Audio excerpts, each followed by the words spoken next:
महात्मा गौतम बुद्ध को बौद्ध धर्म का संस्थापक कहा जाता है। उन्होंने वर्षों बोध गया के बोधि वृक्ष के नीचे बैठकर तपस्या की और इसके बाद उन्हें दिव्य ज्ञान की प्राप्ति हुई। बुद्ध ने अपने विचारों और उपदेशों से पूरे संसार को शांति और अहिंसा का मार्ग दिखाया। इसलिए कहा जाता है कि बुद्ध के विचार आपका जीवन बदल सकते हैं।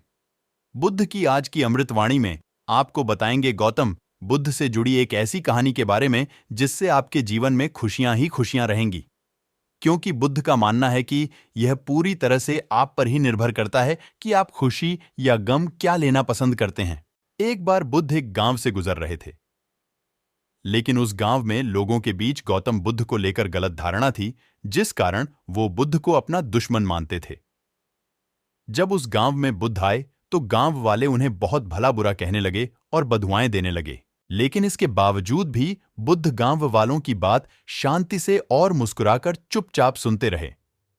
गांव वालों ने देखा कि उनकी बातों का बुद्ध पर कोई असर नहीं हो रहा है और वे विनम्रता से उनकी बातें सुन रहे हैं। गांव वाले जब बोलते बोलते थक गए तो आखिर में बुद्ध ने कहा कि यदि आप सभी की बातें समाप्त हो गई हो तो मैं अब प्रस्थान करूं।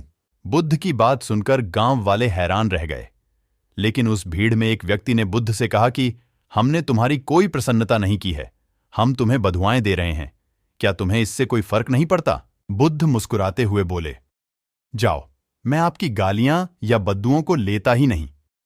आपके द्वारा दी गई गालियों से भला मेरा क्या होगा? जब तक कि मैं आपकी गालियों को स्वीकार ही नहीं करता, इसका कोई परिणाम ही नहीं होगा।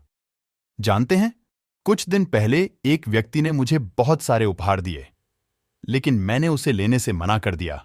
जब मैं लूंगा ही नहीं तो कोई मुझे कैसे दे पाएगा? बुद्ध ने पूछा, बताइए, अगर मैंने उपहार नहीं लिया तो उपहार देने वाले व्यक्ति ने क्या किया होगा? भीड़ में से किसी ने कहा, व्यक्ति ने अपने उपहार को अपने पास रख लिया होगा।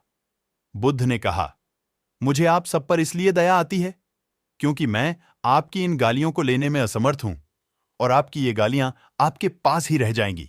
भगवान गौतम बुद्ध के जीवन से जुड़ी इस कहानी से यह सीख मिलती है कि हम अक्सर अपने दुखों का कारण दूसरों को समझते हैं, लेकिन असल में यह हम पर ही निर्भर करता है कि हम वास्तव में क्या लेना चाहते हैं, खुशी या गम, उदासी या मुस्कान।